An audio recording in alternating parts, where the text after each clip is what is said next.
कब आएगी तू? हाँ सर मैं शाम को आऊंगी कोटा। अच्छा ठीक। चलिए वैल्यू को पहले हमारा जीपी के मैंने कुछ प्रॉब्लम करवाई दी थी आपको, जीपी पे कुछ क्वेश्चन सोल्व करवा दो, ठीक है, जो बचे हुए थे, ताकि जीपी कंप्लीट करके फिर सेट्स पढ़ाएंगे आपको।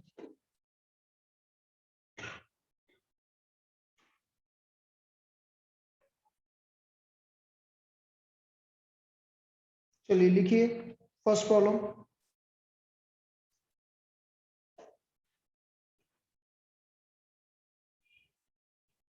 The first term of GP is 2. The first term of GP is 2.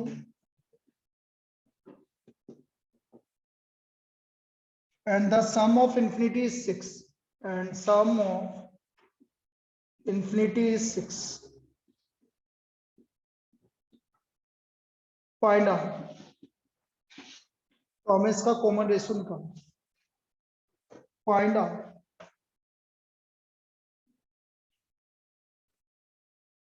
Sum of GP is 2 and the sum of infinity is 6. Find out. अब sum of GP, first term of GP is 2, मतलब A equal to 2. Now what is the sum of infinite term of GP? A upon 1 minus. A की value 2 हो गई। अब इससे easy problem क्या मिलेगा बेटा? हो ही नहीं सकता। 1 माइनस आर हो गया आपका 2/6, तो आर का वैल्यू हो गया 1 माइनस 1/3 इक्वल टू 2/3। तो this is the value of, तो ये इसका वैल्यू ऑफ आर है। तो value of R is equal to 2। Mouse नहीं है, दिक्कत ये आएगी।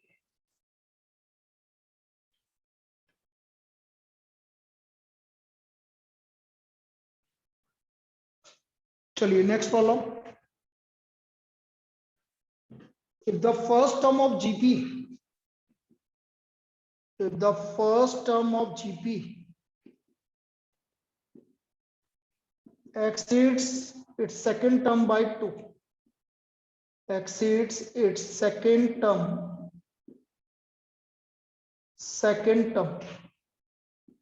by 2, if the sum of infinity is 50, if the sum of infinity is 50,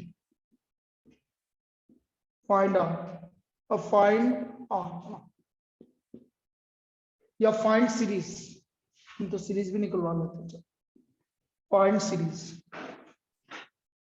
if the first term of GP is 2, if the first term of GP exceeds second term by 2, मतलब क्या होगा अविन? वो तो मेरे को समझ में आ गया, क्या लिखूं?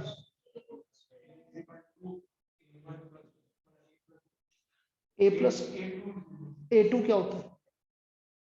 जीबी में A2 मतलब सेकंड टर्म क्या होती है? हाँ तो बोल A इक्वल टू, बिल्कुल सही बोला, A equal to AR plus 2। तो ये हो गया A minus AR equal to 2। A common आ गया 1 माइनस R इक्वल टू 2। तो A का वैल्यू आ गया 2 अपॉन, ये हमारी फर्स्ट इक्वेशन होगी, A equal to 2 upon 1 minus R।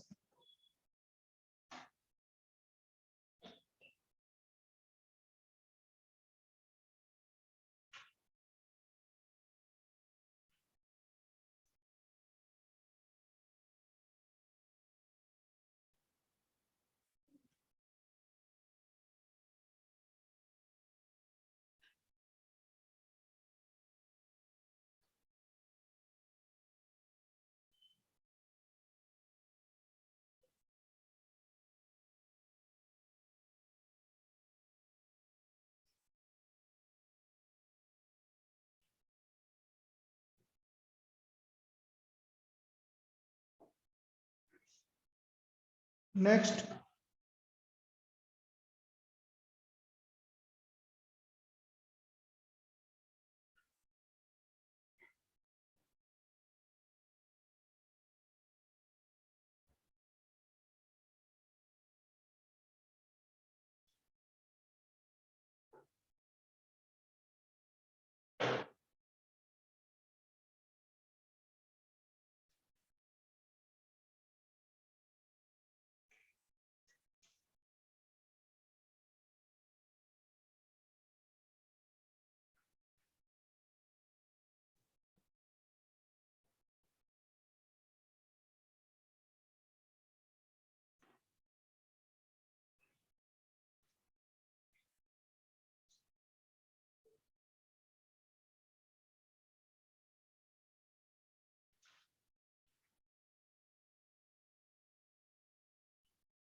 चलिए अगला देखो भाई।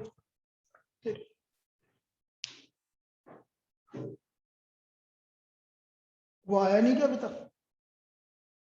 नहीं आया?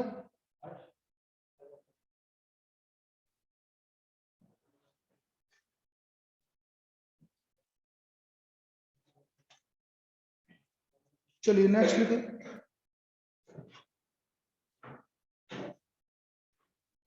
तुम्हारा वहां का टाइम क्या है?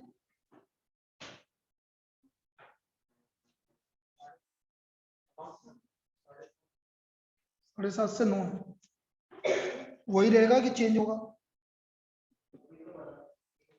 चलो 9 बजे आ जाना। देखो भाई next problem. A certain ball हो गया न्यू अभी। अच्छा अच्छा, क्या हो गया? a equal to A R sum of infinity a upon 1 minus R 50। तो a equal to 50 1 minus R. अब दोनों को a को इक्वेट कर दो। तो a का value 2 upon 1 minus R equal to 50 into 1 minus R. तो ये हो गया 2 से ये 25 कैंसिल हो गया। 1 इक्वल टू 25 1 माइनस आर का, तो 1 माइनस आर का whole square equal to 1 by, तो 1 माइनस आर इक्वल टू, तो R equal to 1 minus 1 by 5 कितना आ गया भाई? अब 4 बाई 5 है तो ये आ गया हमारा 2 अपॉन 1 माइनस 4 बाई 5। तो ये क्या हो गया? 10। सो सीरीज हो गई हमारी 10। 10 को 4 बाई 5 से मल्टीप्लाई करोगे तो 8। 8 को 4 बाई 5 से करोगे तो 32 बाई 5 एंड ये हमारी इनफाइनाइट सीरीज होगी इस तरह से। क्लियर है?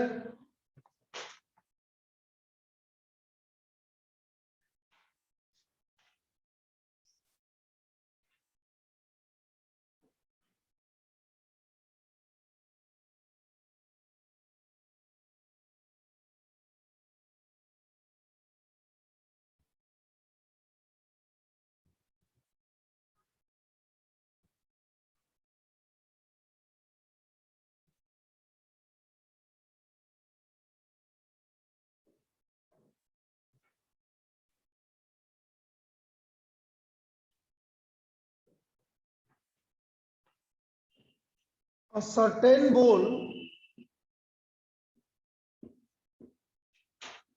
when dropped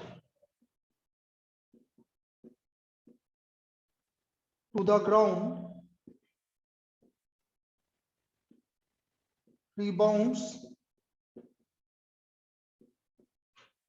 to 4 by 5 of the height from which it falls.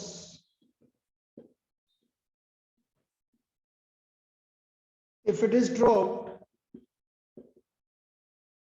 from a height of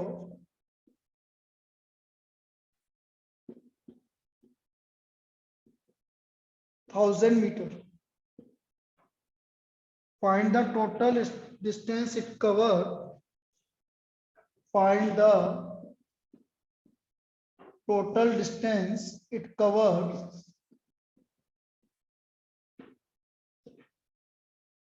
before coming to rest.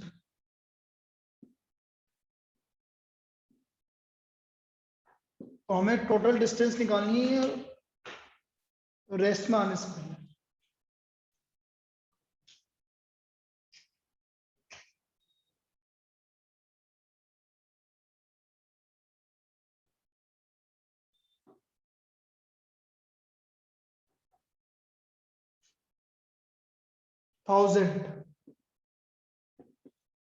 Thousand का 4 बाय 5। अब देखो 1000, सुनो मेरी बात, 1000 मीटर से आपने गिराया नीचे तक गई बॉल, तो वो 1000 मीटर कवर कर लिया। अब 1000 का 4 बाय 5 ऊपर आया, कितना आ रहा? 800 ऊपर आया, और 800 ही तो जितना ऊपर आएगा उतना ही नीचे जाएगा। तो कितना कवर किया भाई? 2 इंटू 800। फिर 800 का 4 बाय 5 640, और 640 नीचे जाएगा, और इस तरह जाता जाएगा जब तक कि बॉल रुक। अब बेटा यहां से ये जीपी बनाएंगे, पहला वाला टर्म नहीं बनाएगा जीपी यहां से, क्योंकि 4/5 यहां से चालू हुआ और ऊपर नीचे कर रहे हैं, तो इसलिए यहां से जीपी बनाएगा। तो ये टोटल डिस्टेंस है भाई इसकी। तो ये जीपी बनाएगा तो इसका ए तो हो गया 2 × 800 मतलब 1600 और आर आ गया आपका 4/5। तो ए अपॉन 1 - r ये हो गया 1600 1 - 4/5 कितना हो गया 1/5 8000 मतलब कितना मीटर कवर किया भाई 9000 मीटर कवर। तो रेस्ट में आने से पहले उसने 9000 मीटर कवर किया।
चलिए नेक्स्ट लिखिए।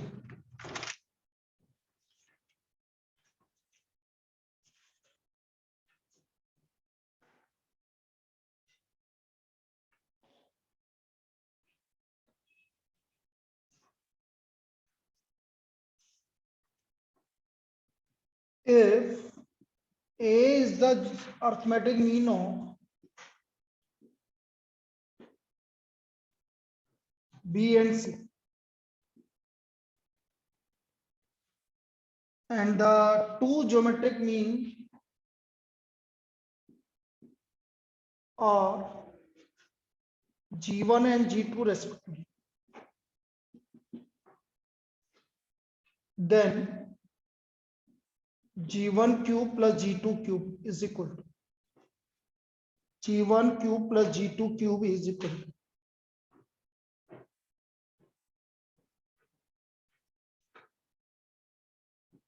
A is the arithmetic mean of B and C and the two geometric mean are G1 and G2 respectively, then G1 cube plus G2 cube equal to।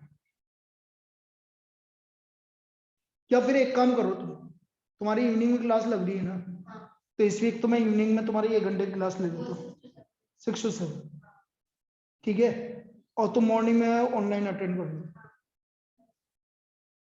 ताकि घर से बाहर निकलने की जरूरत ही नहीं पड़ेगी।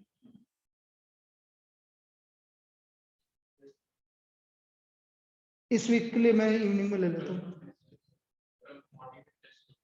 कहाँ पर कितने बजे? चलो देखेंगे फिर, ठीक है ना। अब मैं बता रहा हूँ जो है ये करेंगे। कल का तो वही रहने दो अपना, कल का तो मॉर्निंग में वही रहने दो। जिसको टेस्ट देना आना है डायरेक्ट वहां टेस्ट देना आ जाना। कितने बजे हो रहेगा तो वो अपन डिस्कस कर लेंगे, ठीक है ना उसके हिसाब से।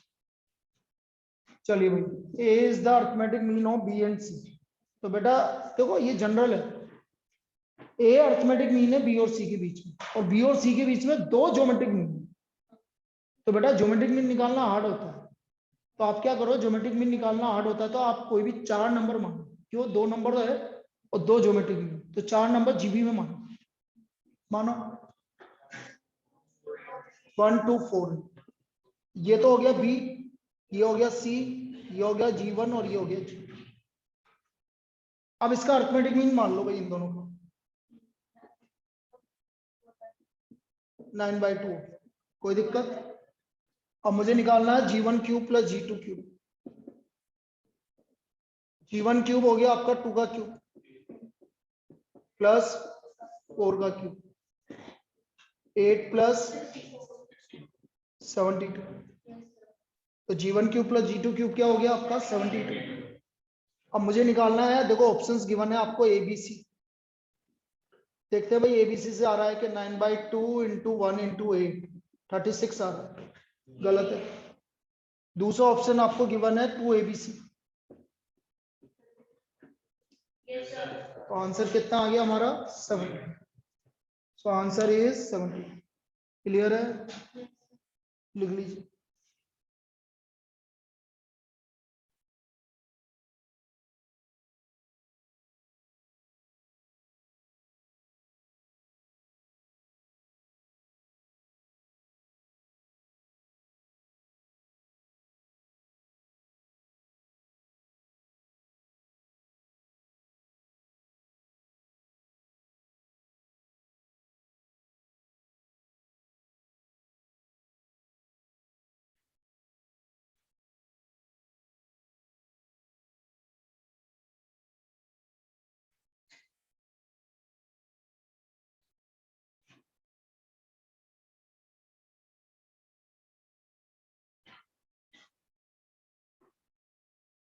Next,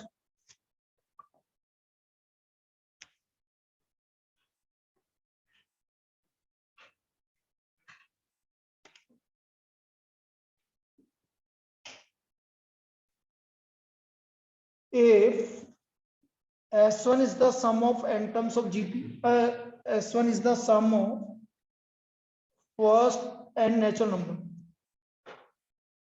first n natural numbers. S2 is the sum of squares of first n natural number.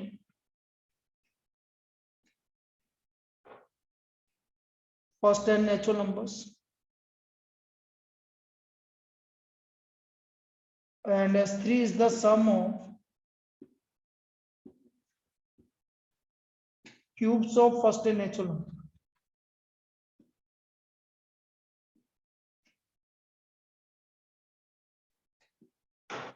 Then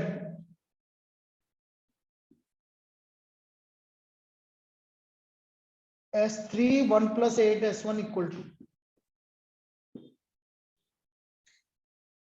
A S2 square, 3 S2 square, 9 S2 square, and none.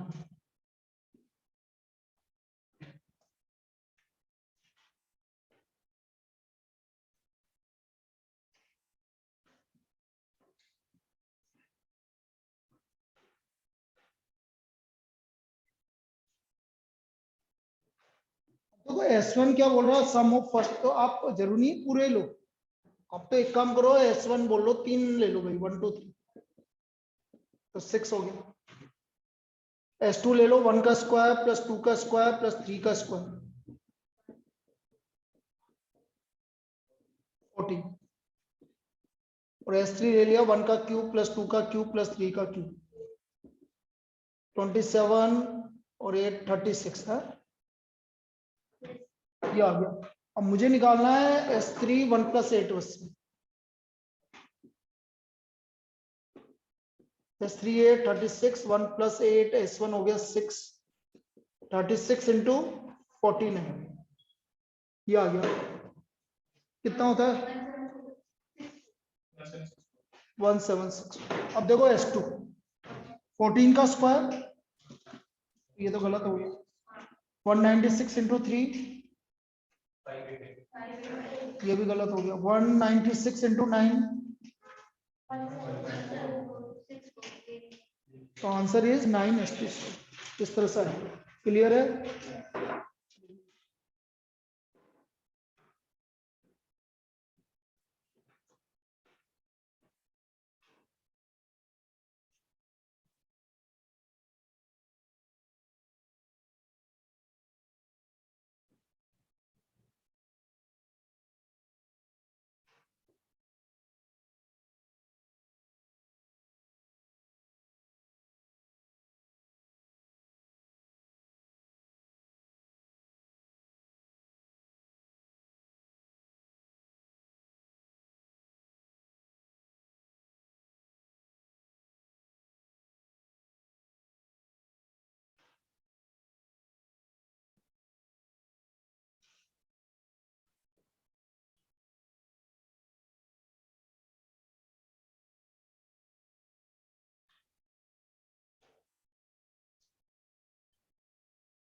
हो गया।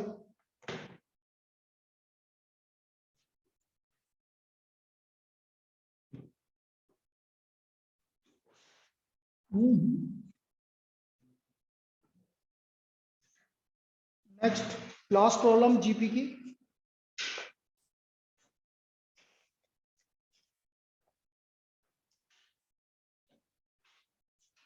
Three into one square plus two into three square sorry 5 into two square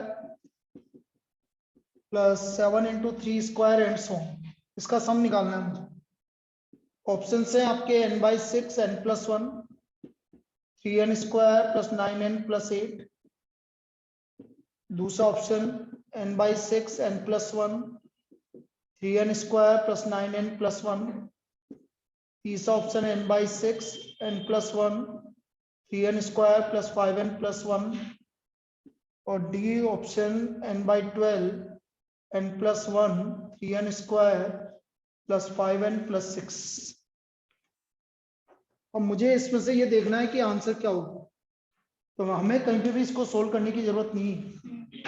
n = 1 रखने पे क्या आना चाहिए, ये आना चाहिए, फर्स्ट टर्म आनी चाहिए। n = 1 रखने पर 3 आना चाहिए। बी आ रहा है, डी आ रहा है, सी आ रहा है।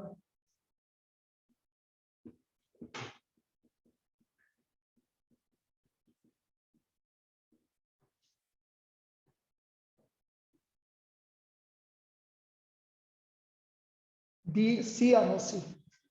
बी भी आ रहा है क्या, डी भी आ रहा है क्या?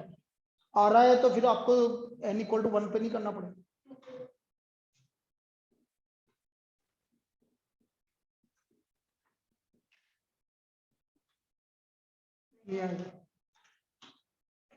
ओनली फिर कभी यदि आपने रखा और आपके दो ऑप्शन में 3 आ गए तो फिर आप n = 2 रखें। n = 2 रखने पे क्या आना चाहिए, 20 नहीं आना चाहिए, गलत बात बोल रहे हो तुम, 23 आना चाहिए। n = 2 रखने पे क्या आना चाहिए, रख के बता रहा हूँ इसी में। 2/6, 2 + 1 3, 4 12 10 22 1 23। आ रहा है कि नहीं आ रहा, मतलब इन दोनों का सम n = 2। ऐसे चेक करेंगे, बाकी सोल्व करने की जरूरत नहीं। लिख लीजिए।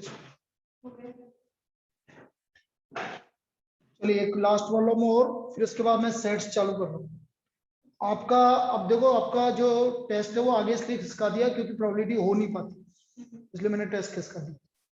अब आपका जो टेस्ट होगा 10 तारीख को, 10 तारीख को टेस्ट में आपका प्रोबेबिलिटी मैं करवा दूंगा जब तक, फिर मतलब अगला एक टेस्ट आगे किसी की, ताकि आपका क्या है सारा हो जाए रिवीजन। मतलब फिर रिवीजन की आप कोई दिक्कत नहीं, सारा हो जाए। रिवीजन करवाने के लिए ही इसलिए कर रहे हैं ताकि आपका रिवीजन होता जाए। अब देखो यहाँ पर आपको रिवीजन, आपको पढ़ाई कैसे करनी है, एक चीज सुन लो। पहला तो ये है कि जैसे आपको सेट रिलेशन फंक्शन, सपोज कुछ भी पढ़ना है, जीपी पढ़ना है, तो सबसे पहले तो वो जो फॉर्मूले वाली सीट दी है जो आपके पास है उसकी थ्योरी याद करो, उसके फॉर्मूले याद करो, क्योंकि फॉर्मूले याद नहीं होने से बहुत सारे क्वेश्चन गलत होते हैं। तो पहला काम तो फॉर्मूले याद करो, उसके अलावा फिर उसके बाद कॉपी करो, कुछ मत करो, रजिस्टर जो भी है, कॉपी मतलब रजिस्टर, ये करो, इसके पूरे क्वेश्चंस कर लो आप। फिर भी आपको कुछ करना है तो फिर मैं आज आपको एक चीज और प्रोवाइड करवाऊंगा, पूरे जैसे आपका आपका मॉड्यूल है ना, जो मॉड्यूल के इंपॉर्टेंट क्वेश्चंस, जैसे 6.1 में 6A में से कौन सा इंपॉर्टेंट है, 6B में से कौन सा इंपॉर्टेंट, तो वो 10-15 क्वेश्चन दूंगा मैं तुम्हें, जो वो और कर लो, जिसमें आपका काम खत्म। इतना करने के बाद कोई दिक्कत नहीं। ये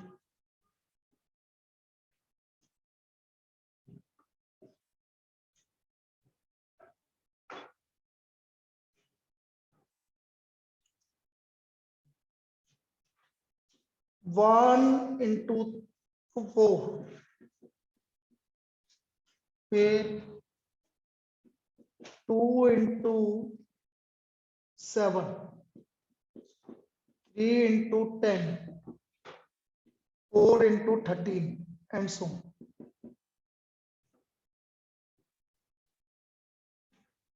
इसको मुझे सोल्व करना है।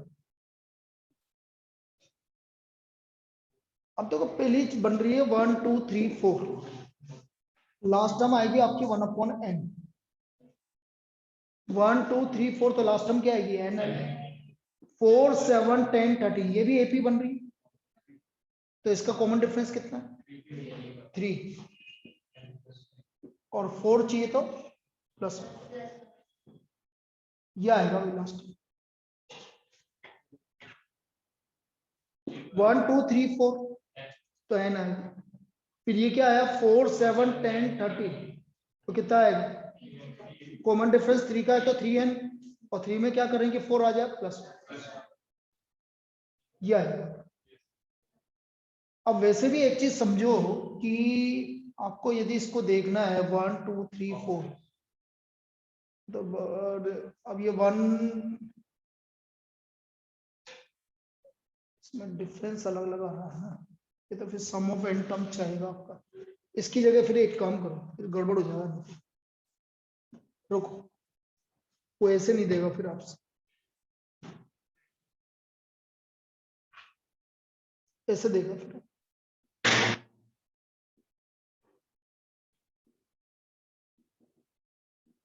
ऐसे देगा, उसका रीजन नहीं है। अब डिफरेंस कितने का आ रहा है हर एक में 3 का, तो मैं इसको ऐसे लिखूंगा, अरे यार ऐसे देगा सॉरी, चलो कोई बात नहीं लास्ट है, क्योंकि फिर वो जैसे देगा वैसे ही दूंगा ना। 1 into 4 4 into 7 7 into 10 10 into 30 ऐसे देगा। अब डिफरेंस कितने का आ रहा है 3 का, तो मैं इसको ऐसे लिखूंगा 1/3, इसको लिखूंगा 1/1 माइनस 1/, इसको क्या लिखूंगा 1/4 माइनस, इसको क्या लिखूंगा 1/7 1/, इसको क्या लिखूंगा 1/10 माइनस 1/, और इस तरह चलता जाएगा। और लास्ट में क्या लिखूंगा देखो इधर 1 4 3 7 3 3n, 3n का आ रहा है, 3 3 का डिफरेंस आ रहा है, लेकिन पहला वाला तो 3n माइनस 2 आ रहा है ना बेटा, 1 आ रहा है। और फिर दूसरा आ रहा है 4 7 10 3n प्लस, अब देखो कैसे कटेगा ये समझो, ये इससे कैंसिल, सिर्फ बचेगा क्या 1 माइनस 1 अपॉन,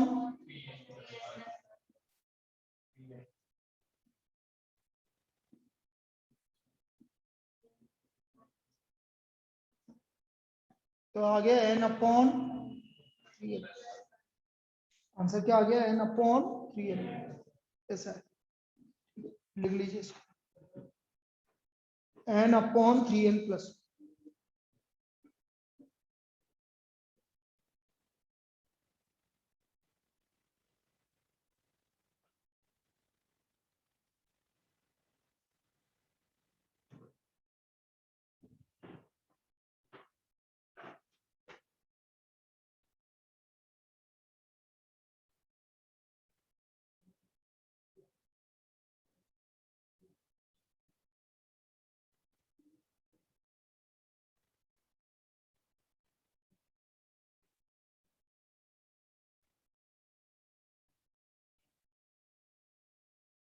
कोई दिक्कत है यहाँ तक?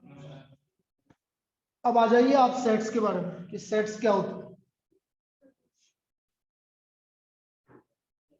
अब मैं सेट्स चालू कर रहा हूँ,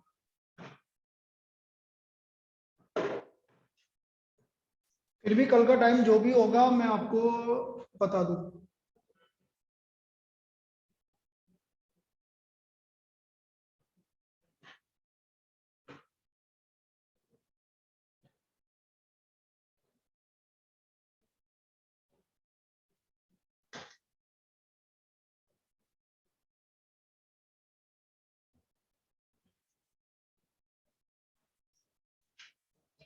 देखिए भाई sets,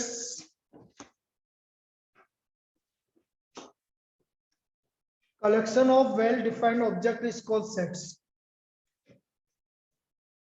Sets, collection of well defined objects, collection of well defined objects is called sets.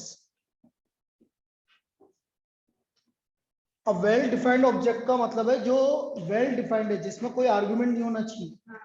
मतलब किसमें आपका, या आप इसको ये बोल सकते हो कि वो यूनिवर्सल ट्रूथ होना चाहिए। वेल डिफाइंड ऑब्जेक्ट का मतलब वो यूनिवर्सल ट्रूथ होना चाहिए। जैसे मैंने आपसे बोला ए, मैंने बोला कि collection of vowels in English alphabet, ये आपका यूनिवर्सल ट्रूथ है। कोई ये नहीं बोल सकता सर इसके अलावा और कुछ भी लिख लो। यही होते हैं जो मैं लिखूंगा, इसके अलावा कुछ नहीं होता। कर्ली ब्रैकेट के अंदर लिखेंगे AEIOU, this is collection of vowels in English alphabet. Collection of vowels in English alphabet, ये आपके क्या है, इसके आपके यही है भाई। कोई ये नहीं बोल सकता बी रख दो, सी रख दो, यही होंगे। तो दिस इज वेल डिफाइंड, इसको हम वेल डिफाइंड बोलेंगे। अब कर्ली ब्रैकेट के अंदर लिखेंगे और कोई ब्रैकेट नहीं चलेगा। दूसरी बात, ये इसका एलिमेंट है तो इसको ऐसे लिखेंगे ए बिलोंग्स टू के सेट। बिलोंग्स का मतलब होता है element, A is an element of set, तो हम लिखेंगे A is an element of set, और set A is an element of set. फिर हम बोलेंगे E does not belongs to A, oh sorry, B does not belongs to A, मतलब B is not an element of set, B is not an element of, तो ये वाला sign यहां पर ऐसे यूज होगा, B is not an element of set। A set A का element है, B सेट A का एलिमेंट नहीं।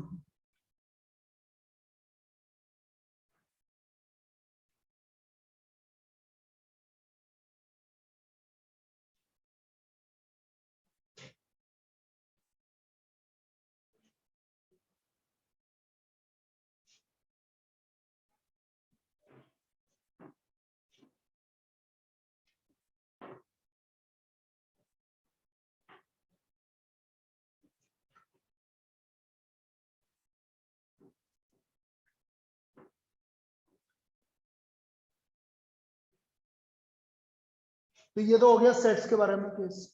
अब कौन सा एग्जांपल सेट नहीं है, जैसे कि आपसे बोल दिया जाए कि best student of year class, वो सेट नहीं है क्योंकि उसमें आर्ग्यूमेंट है।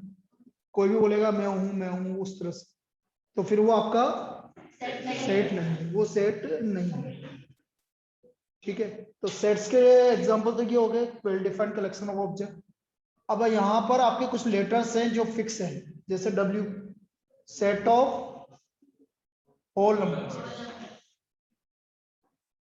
सेट ऑफ होल नंबर्स, तो ये आ गया आपका 0 1 2 3 4 एंड सो, ये आपका सेट ऑफ होल नंबर्स है।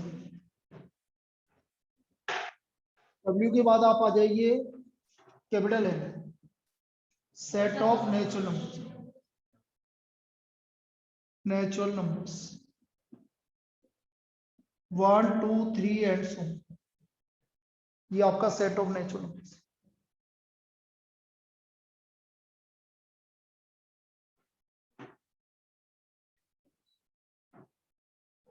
W N, इनके बाद I और Z, integers, set of integers,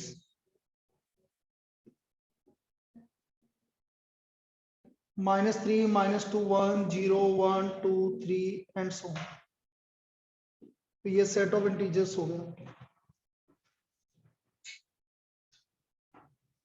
तो I और Z ये हो गया। I और Z के बाद आपका आ गया Q, set of rational numbers. Q के बाद R, set of real numbers. फिर एक और होता है बेटा capital C, set of complex number. Complex number आप ये मान के चलो कि सारे जितने भी लिखे ना सब इसके अंदर होते, इसमें आपके रियल भी होता है और इमेजिनरी भी होता है, रियल प्लस इमेजिनरी सारे होंगे, इसमें रियल वैल्यू भी होगी और इमेजिनरी वैल्यू भी होगी।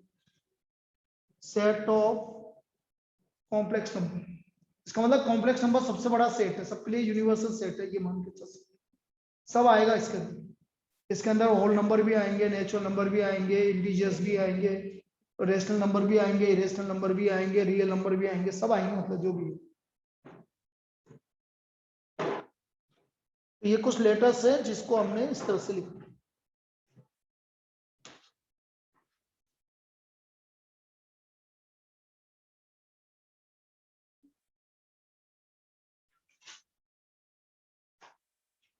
Now description of sets.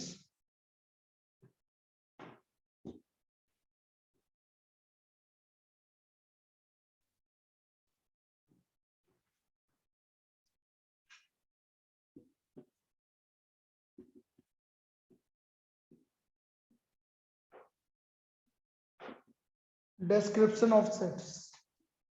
Set को हम दो तरीके से लिखेंगे, पहला तो होता है रोस्टर और टेबुलर फॉर्म।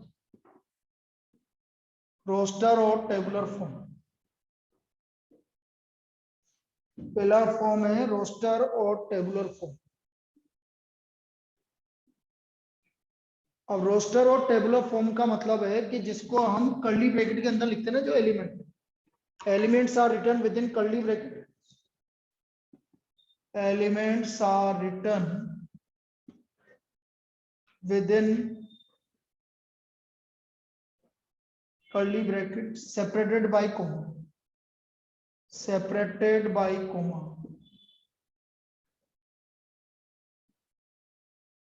Example,